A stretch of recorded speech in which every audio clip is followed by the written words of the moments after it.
How can I balance altruism and follow my inner needs or longings? Brackets, if they would hurt someone. Can you say something on how it works? Ego versus altruism, following your inner true needs. Altruism meaning selfless action, doing something for others. And then there are inner needs or longings that might hurt someone.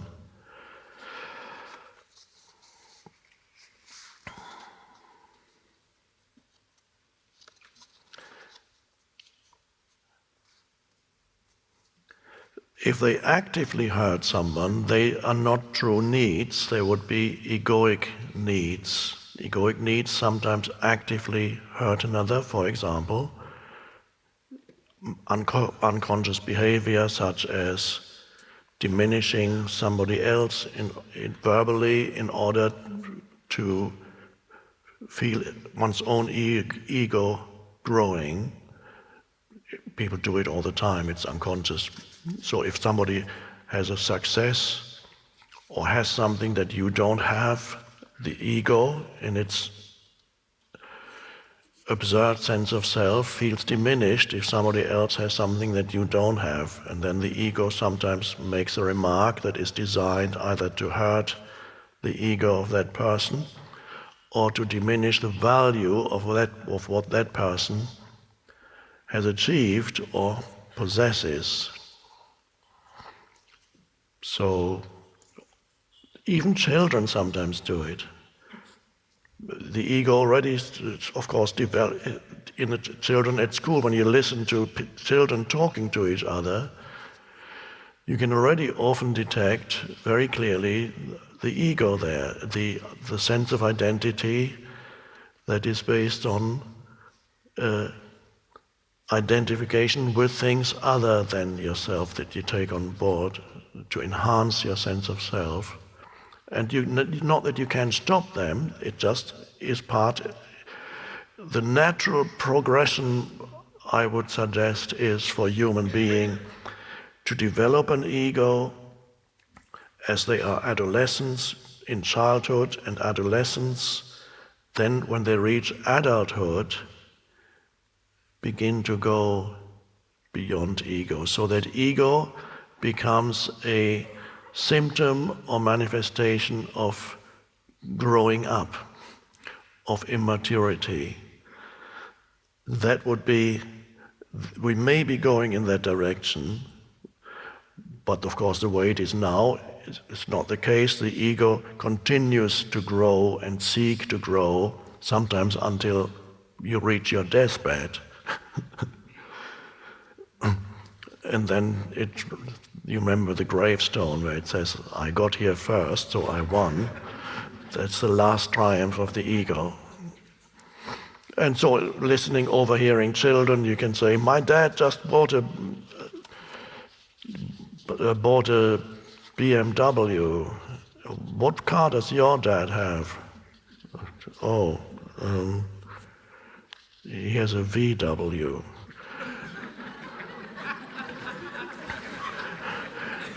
But I know someone, he carries on, he says, but I know someone who has a friend whose uncle has a Bentley. It's far superior to a BMW. Got him, the ego says, I got him.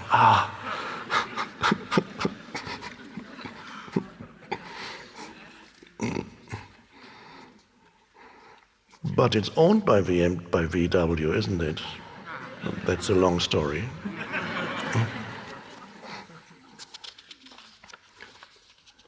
Altruism, inner needs. So inner needs that hurts. I just gave one small example of hurting others. Other egoic manifestations of hurting others would be to sabotage somebody else's success or what they want to achieve, to take something away from somebody, to spread rumors about some bad things about another human being in order to create suffering or stop them from doing or achieving what they want to achieve. So many ways in which the ego would hurt someone for its own, in order to strengthen itself, the illusion of itself. So those are not your true inner needs, they are egoic needs. You need to recognize those things in yourself. Then there is an indirect way of hurting someone that may not be egoic. For example, let's say you are a young man or woman,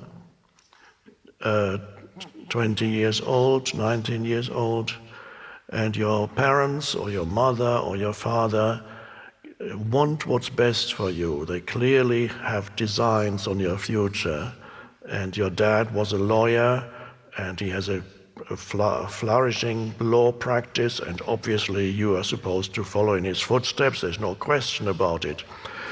And if you didn't, you would make your parents really suffer.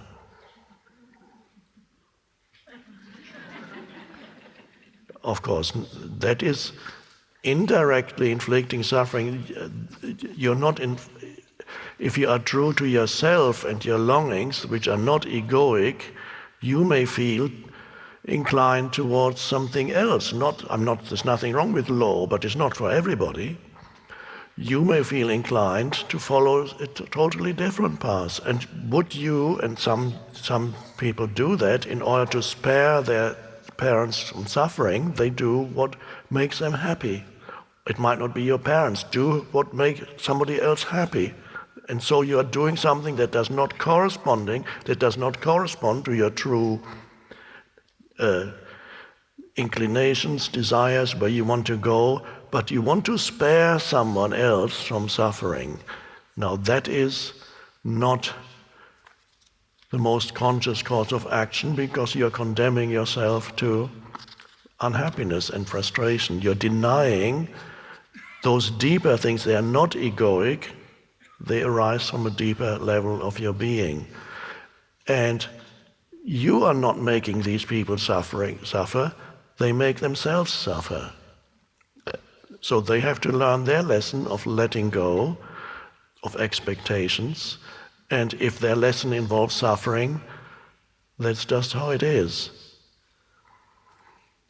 Another matter would be if your parents are old, or there's only one parent left, your inclination may be to move somewhere and do something, but then there's nobody else to look after your father or mother who needs somebody. That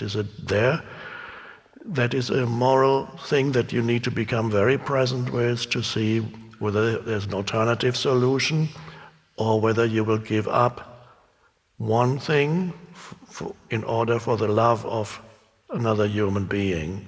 And if you do so, you would have to be total in your doing, so that you are not unhappy looking after your aging parent, continuously regretting that you were not able to do what you really wanted to do.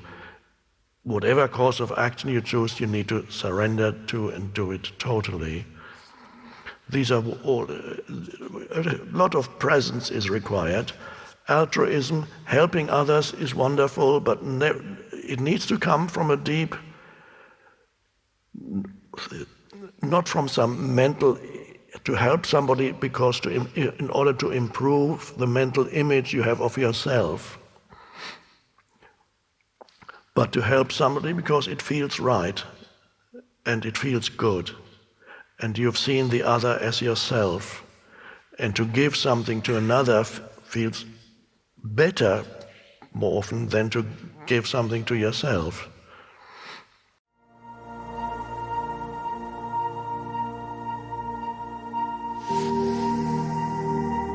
This mind-made sense of self is also much more focused on the negative than the positive. To be free, you awaken to who you are beyond your history and your life situation.